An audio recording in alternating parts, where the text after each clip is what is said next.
En mi caso fue directamente el papel el encargo vino del Centro para la Difusión de la Música Contemporánea a través de Tomás Marco, es decir, directamente. Luego ya él me comentó que la obra se coproducía a través del Centro de Nuevas Tendencias, también participaba el Teatro Lírico La Zarzuela, pero vamos, inicialmente la propuesta, el encargo, vino directamente de Tomás.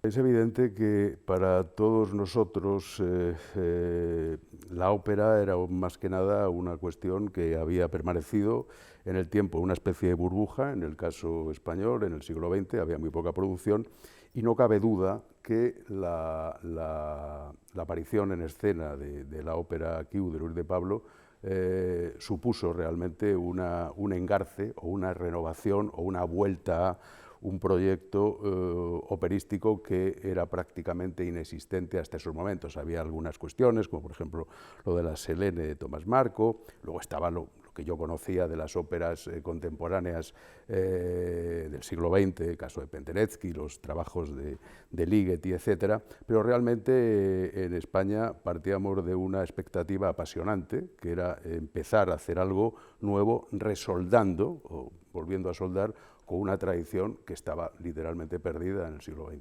Fueron óperas que al producirse en España y ser proyectos que estaban en una estética similar a la que nosotros, o la que yo estaba trabajando en esos momentos, evidentemente fue un factor determinante. Yo estuve, por supuesto, en el estreno de Q, y evidentemente es algo que a todos nos influyó de alguna manera. Es un tema apasionante. Efectivamente, como bien comentas, teníamos libertad absoluta para coger tema, incluso para escoger libretista. Cuando yo recibí el encargo, pues excuso decirte que bueno, pues se amontonaban en una carpeta cantidad de proyectos, cantidad de ideas sobre las que yo tenía previsto trabajar escénicamente, pero finalmente el tema de escoger la órbita o el personaje o el mundo de San Juan de la Cruz del siglo XVI español viene dado por una serie de factores que sin duda son apasionantes. Yo siempre he dicho que el tema más que escogido fue acogido. La génesis de escoger el tema este reside en el hecho de que yo, cuando recibí el encargo, estaba trabajando en la composición de La Cruz, el Ciprés y la Estrella, que es una obra que fue un encargo de las Semanas de Música Religiosa de Cuenca, que se estrenó en 1900, creo que fue en el 89 o el 90. Yo solía retirarme a un monasterio que estaba en Galicia, un monasterio benedictino, pero como andaba con prisa y buscaba un sitio cerca de Madrid, pues encontré casualmente un monasterio donde me acogieron con los brazos abiertos. El monasterio de Elenar se llamaba, está entre las provincias de Segovia y Valladolid, en una zona de pinares, muy aislado, era lo que yo buscaba. Y allí me planté, mejor dicho, con la partitura a medio componer de La Cruz, el Ciprés y la Estrella. En esta obra, en La Cruz, el Ciprés y la Estrella, yo utilizo textos que van desde el Tao, de Lao Tse, la mística oriental, la mística castellana del XVI, y también textos de San Juan de la Cruz. Recuerdo un provincial de la orden, un hombre con bastante nivel intelectual, pues recuerdo que salíamos por las noches de verano a ver estos cielos estrellados de Castilla, maravillosos, nocturnos del verano, y me comentaba, bueno, ¿y qué es lo que está usted haciendo? Y tal, pues estoy componiendo esta obra para las semanas. Digo, y bueno, y tengo un encargo que se tiene que estrenar en el año 91 y todavía no sé qué tema coger, estoy dándole vueltas y tal. Dice, ¿cuándo se estrena su ópera? Y dice, pues en el año 91. Dice, hombre, pues precisamente es el año del cuarto centenario de la muerte de San Juan de la Cruz. Es decir, había una tal concatenación de elementos casi casuales que están entre la magia y la casualidad, que realmente hicieron que me decantara por aquello. A partir de aquel momento pedí al bibliotecario que me trajera la máxima cantidad de libros que tuviera sobre el asunto, y los días restantes los pasé componiendo La Cruz de la Estrella y leyendo bastantes textos que fueron acumulándose en una carpeta gigantesca con todo lo que tenía para empezar a pensar en el libreto, la estructura, la idea que tenía de la ópera, etcétera, etcétera, etcétera. A partir de ese momento, como teníamos la opción de elegir libretista, pues yo le comentaba esto a mi amigo José Luis García del Busto, y le dije, oye, pues, ¿quién piensas tú que podía trabajar en el libreto? Y me dijo, pues Clara Janés es una persona ideal para esto. Me puse en contacto con Clara Janés aceptó encantada la propuesta, y ese fue el motivo de que la ópera naciera, es decir, tanto la idea previamente concebida como el libreto. A partir de ese momento, como teníamos la opción de elegir libretista, pues yo le comentaba esto a mi amigo José Luis García del Busto, y le dije, oye, pues, ¿quién piensas tú que podía trabajar en el libreto? Y me dijo, pues Clara Janés es una persona ideal para esto. Me puse en contacto con Clara Janés aceptó encantada la propuesta, y ese fue el motivo de que la ópera naciera, es decir, tanto la idea previamente concebida como el libreto. Yo había trabajado ya el tema de la escena, pero sin texto, con un ballet que había estrenado en el año 86, que se llama Transit, que también se estrenó, por cierto, en la sala Olimpia.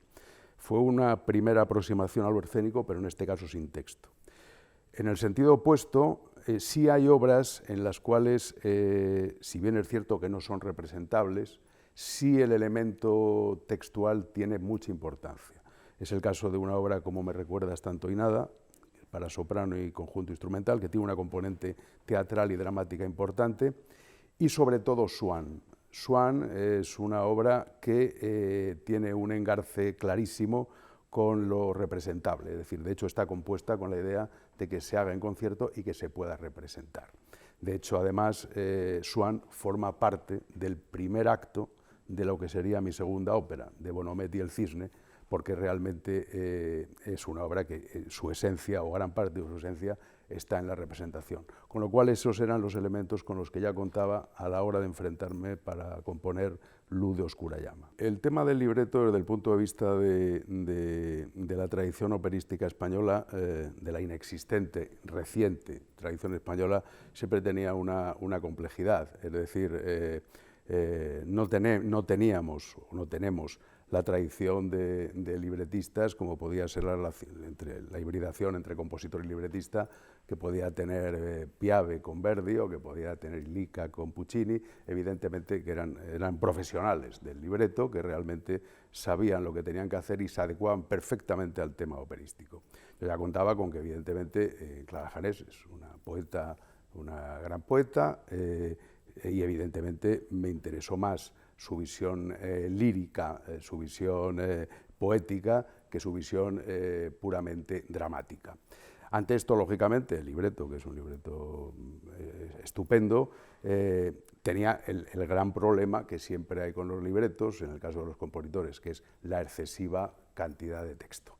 Es decir, los textos cantados no son comparablemente, no tienen la misma dimensión temporal que el texto leído, y normalmente la tendencia normal en los libretos es hacer libretos que son excesivamente largos. Entonces, claro, ahí lógicamente las conversaciones entre Clara y yo pues estaban siempre determinadas en tratar de aligerar el texto, porque si no la ópera pues podría haber durado perfectamente 4 o 5 horas. Entonces había incluso un intermedio escénico en el que yo pensé siempre con mucho cariño, y hubo que suprimir porque realmente ya era un tiempo excesivo. La ópera tiene una duración importante y lógicamente había que aligerar texto.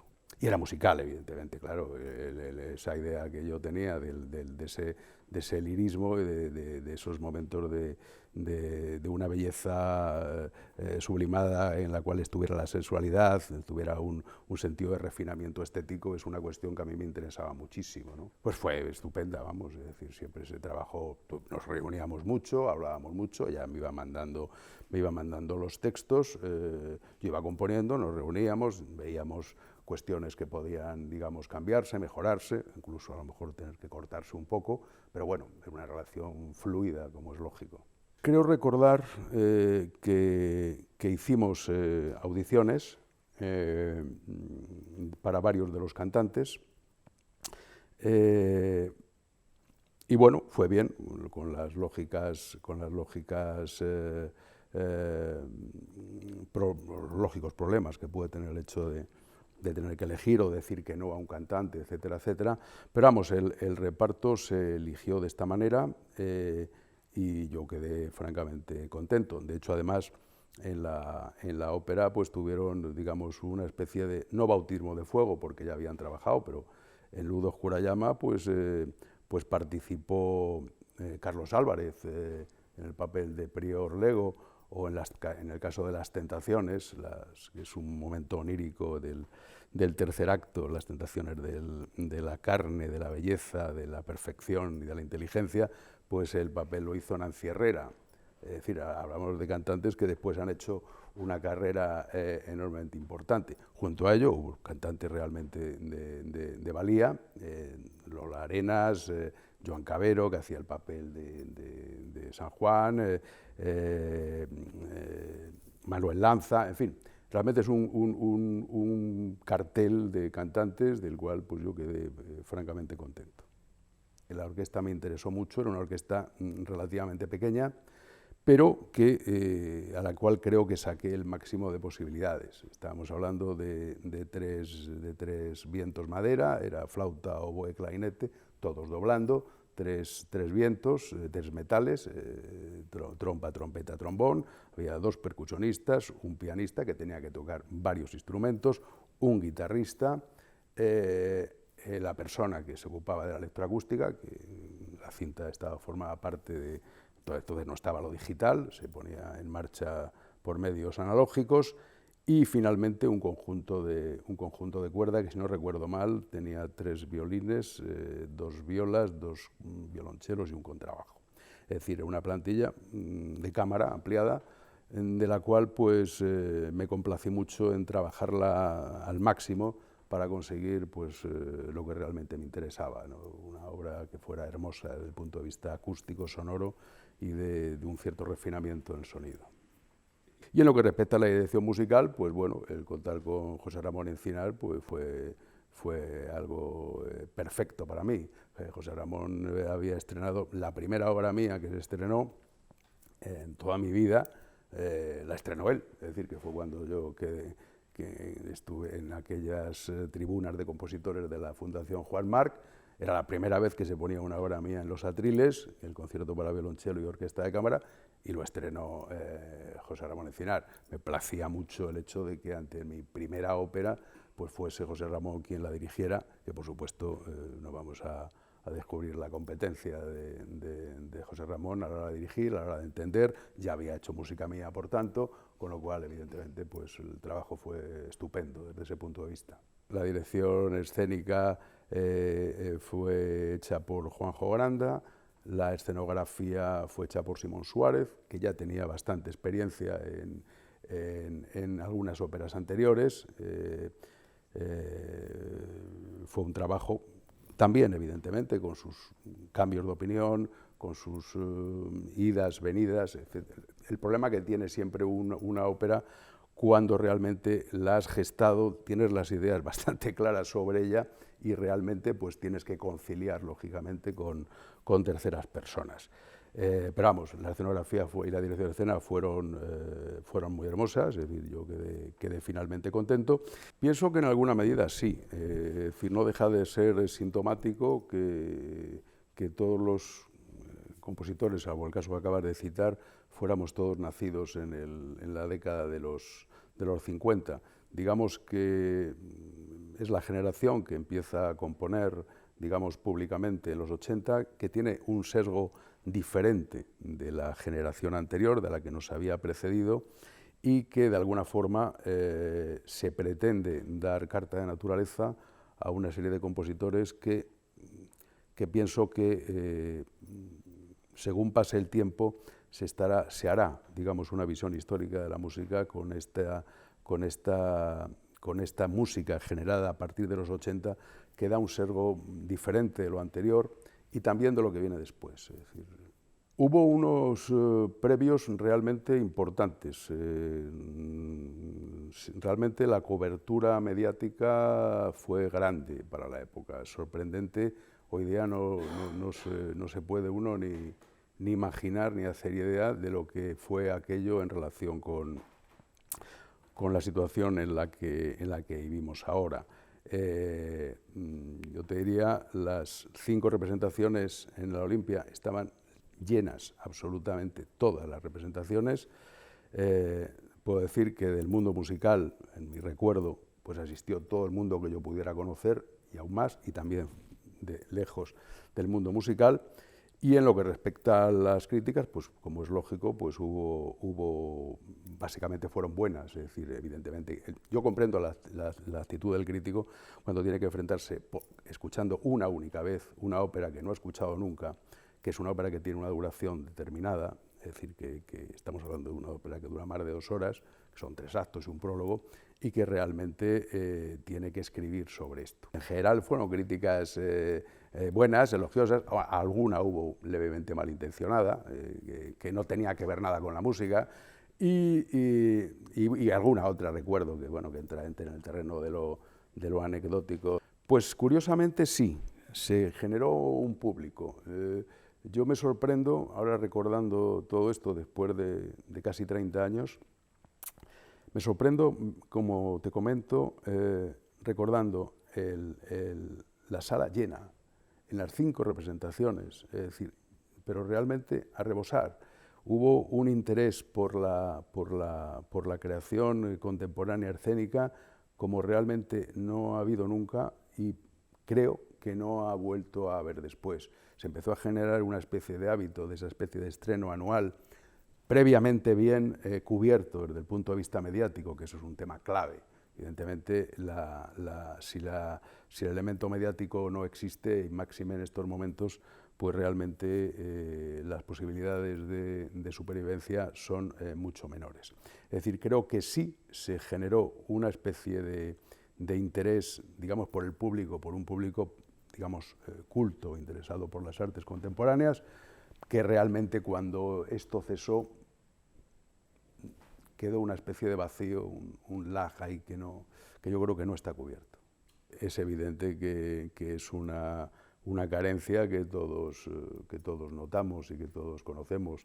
La relación con el Centro de Nuevas Tendencias Escénicas pues fue excepcional, fue muy buena. Entonces estaba Guillermo Heras, en todo momento fue colaborativo, en todo momento se trabajó muy bien con el centro, la propia sala también funcionó muy bien, y realmente, ¿qué voy a decir? Lógicamente, la desaparición de un centro que tiene nombre de Nuevas Tendencias Escénicas siempre es una merma de la posibilidad de creatividad para un compositor, como es lógico.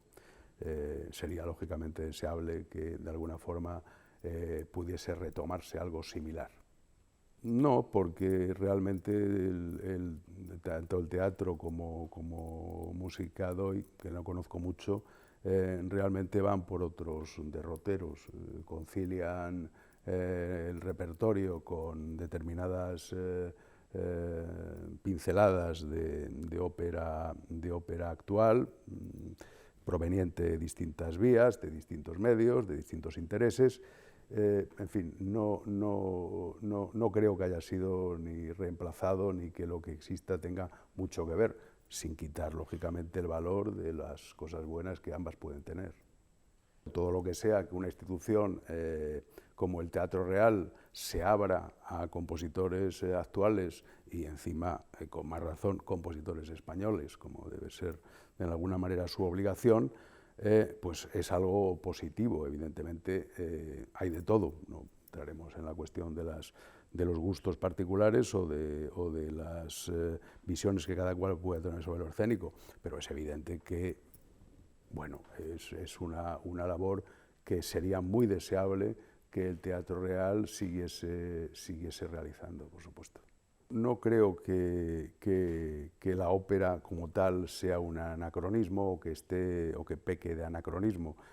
Pecará de anacronismo en la medida en que el compositor sea anacrónico o realmente no sepa o no llegue a conectar con una visión, digamos, de lo que es estéticamente contemporáneo, es decir, de lo que realmente puede funcionar.